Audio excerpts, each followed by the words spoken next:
Jovem Pan Saúde.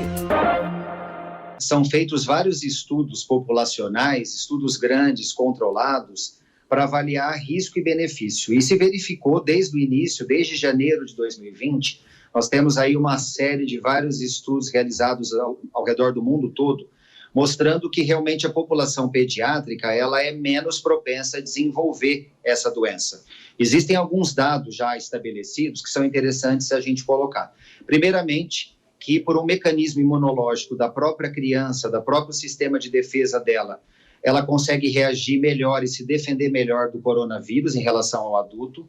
Segundo, a gente sabe que a criança não é um bom transmissor da doença, então, diferente do adulto, o adulto circulando e se aglomerando em festas, em eventos, em qualquer situação que ele esteja tendo contato físico, ele transmite mais do que uma criança. A gente sabe que a criança tem alguns mecanismos próprios dela para também incorporar melhor os efeitos de uma virose e conseguir se adaptar ao longo do tempo.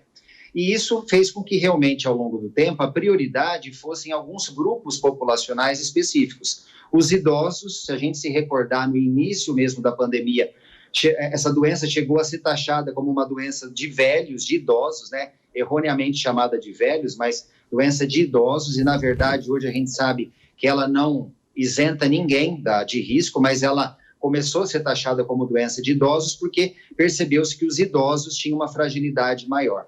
Depois percebeu-se que os diabéticos, hipertensos, os portadores de asma brônquica, de doenças em geral crônicas, insuficiência renal, insuficiência hepática, eles eram mais propensos. E a população pediátrica, naturalmente, foi ficando num segundo plano, não de importância, mas de prioridade.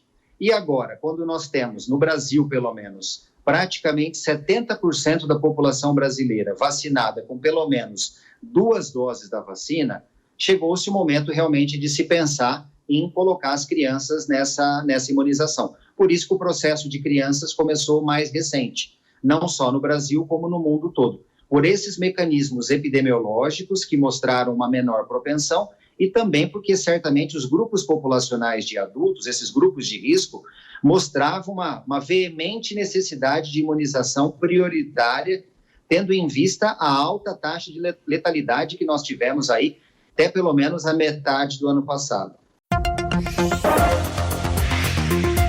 Jovem Pan Saúde.